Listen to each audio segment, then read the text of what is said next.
With so much talk of healthy foods and what you should be eating, the foods that are the worst for us can get overlooked. The reason it's so hard to avoid these kinds of foods is because the things that make them bad also make them taste good. Fatty foods typically taste good, so do sweet and salty ones, which means a lot of the foods you love are likely not the best things you can have. But you don't have to resort to living like Tom Hanks in Castaway. There are plenty of foods that you can turn to that taste amazing and won't jeopardize your well-being. It's about learning why certain foods are bad so you can make better choices on a day-to-day basis. That being said, here are some dietary landmines to watch out for and step around. A new study published in the journal Preventing Chronic Disease revealed that 84% of packaged foods that listed 0 grams trans fat on their nutrition facts label still had partially hydrogenated oil, the main dietary source of trans fat, in the ingredient list. Current laws allow companies to round down fewer than 0.5 grams of trans fat per serving to 0. The good news? The amount of trans fat we eat has dropped in the past 30 years, according to a recent study published in the Journal of the American Heart Association. Men are consuming 32% less trans fat and women 35% less than they were in 1980. Still, 1.9% of men's daily calories and 1.7% of women's daily calories come from trans fat today. The American Heart Association recommends limiting trans fat to no more than 1% of total calories consumed. Even a few daily grams of these fats increase bad cholesterol, decrease good cholesterol, and clog arteries. And Harvard researchers estimate that trans fats cause up to 228,000 cases of heart disease and 50,000 deaths annually. Since 2 grams is the most you should have in a day, allowing food with 0.5 grams or less to call themselves trans fat free is a real problem. Simply said, you're best off avoiding trans fat containing foods completely. I'll also show you some quick examples of food rich in trans fat that you might not even be aware of. The first is non-dairy coffee creamer. Half a gram of trans fat in creamer can quickly turn into multiple since consumers tend to use more than the serving size of a teaspoon per cup. And the typical American coffee drinker guzzles an average of 3 cups of joe per day. On many zero trans fat labels, you can find partially hydrogenated oils as the second or third ingredient listed. The second one is peanut butter. Some companies use partially hydrogenated oils to achieve a long shelf life and creamy texture, so check the label. To be safe, opt for the natural variety. Although it's chunkier, it's also healthier and normally made with just salt and peanuts, not oils loaded with trans fat. You might think that avoiding usual pizza is good, but frozen pizza is equally bad. Trans fat sneaks into the dough of many frozen pizzas, with about 0.3 grams in just one slice. San Diego mother of 2 Katie Simpson sued Nestle for $5 million last year over the use of trans fat in its frozen pizzas sold by DiGiorno, Stouffer's, and California Pizza Kitchen. The case was dismissed since she knowingly purchased and consumed the pizza. One solution? Make your own pie at home. Popcorn's unhealthy as well. I know it's your Friday night movie staple, but microwavable popcorn puts the spotlight on trans fats. The true culprits are the toppings. Butter flavoring can include 0.5 grams of trans fat per serving, while caramel flavoring can contain as many as 1.5 grams. Some extra buttery varieties can have up to 15 grams of trans fats per bag, which is all too easy to inhale in one sitting. Stay away from the microwave popcorn, says Napoli. Just do the old-fashioned air pop or use an actual oil to pop the kernels in. You might love them, but packaged cookies are the devil's. Even the beloved Girl Scout cookies still sneak some trans fat in despite a label that says trans fat free. You may be able to justify those because they only happen a few times a year, but check to see if your favorite store-bought cookies are made with partially hydrogenated cooking oils. Chances are they are, including Chips Ahoy and Keebler, although some brands like Oreos now use high oleic oils instead so they can provide shelf-stable cookies at a reasonable cost.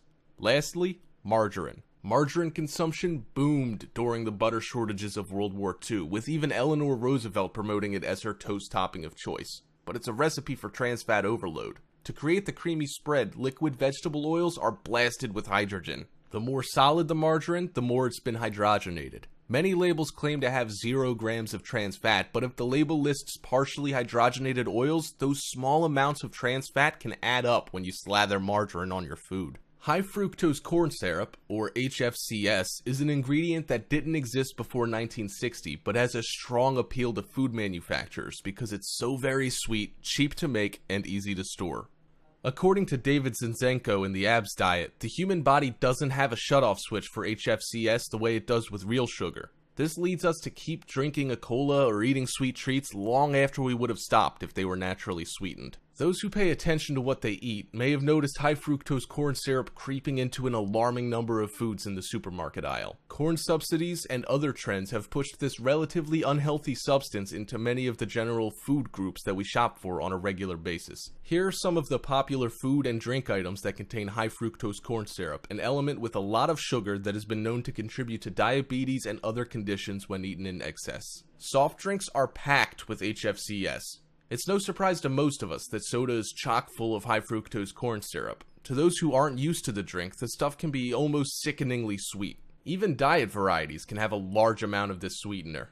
Add the fact that soda machines can be found on the street corner, in the lobbies of buildings, and in almost any public space, and it's easy to see why obesity and sugar-related conditions are such a problem in today's world. Also, sauces and salad dressing will hurt your waistline. Most ketchup ends up on French fries, and few stop to consider that it's actually acting to make the fries unhealthier. That's because it uses high fructose corn syrup as its number 3 ingredient, at least in a bottle of America's number 1 best-selling ketchup, Heinz. There's 4 grams of total sugar, and the majority of that will come from HFCS. You might think yogurt is good, but you're dead wrong. Although many dieters add yogurt to their daily menu, they'd better watch out at the sweeteners it contains, with many of the brands using high fructose corn syrup to make them taste good.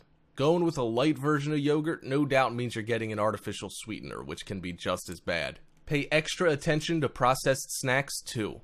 There are other items that the average consumer wouldn't think of as HFCS candidates. Look at the labels for things like breaded meats or processed potato items, and make sure that the sweetener is not lurking somewhere on that label. Monosodium glutamate, also known as MSG, is a commonly used food enhancer whose taste is described as umami-like. Taste is usually divided into 4 categories: sweet, salty, sour, and bitter. Glutamate is said to have a 5th unique taste called umami, which is described as the savory flavor of meats.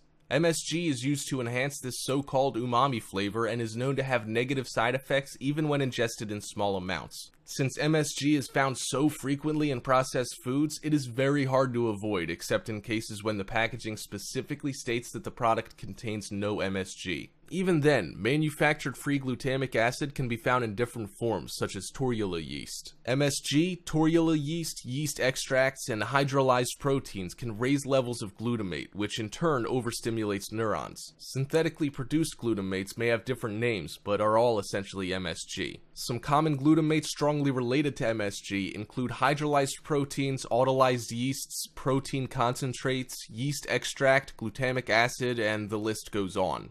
These glutamates can be found in very common grocery items such as low-fat yogurt, canned soups, chips, and most ranch and cheese-flavored foods. In a 2014 study published in Life Science, researchers found that young rats treated with MSG were more susceptible to developing anxiety and depressive behaviors. Examples of food rich in MSG are vegan breakfast sausage, bacon bits, veggie burger and nuggets, and fried food. Walk into any big grocery store and you'll find that artificial sweeteners are everywhere. They're tucked into soft drinks, baked goods, and fruit juices to make them taste sweet without the extra calories. Most products that contain artificial sweeteners are usually labeled as diet or reduced sugar, but not all are. You can even find some in foods that claim to have natural ingredients. Because they're not always clearly labeled on food packaging, consumers may not realize that they're eating them. Artificial sweeteners have been under the spotlight for decades now, as health food advocates point out that they come with a list of side effects, much like a drug. The side effects that are claimed by those against sweeteners like aspartame include some really severe conditions, such as depression, insomnia, blindness, tinnitus, hives, and a contributing factor to things like Alzheimer's and MS. Examples of foods rich in artificial sweeteners are light food and beverages with the word light or low sugar, Diet Coke, and packaged snacks. High levels of sodium, or salt, can really wreak havoc on your body. Not only does it cause you to retain water, but it also increases blood pressure and can lead to complications with the heart. Almost all heart patients are put on a low-sodium diet, whether they suffered a heart attack, stroke, or are at risk for them. It makes sense to watch your sodium levels long before it reaches the point of a doctor telling you to do so or forcing you onto a diet to help save your life.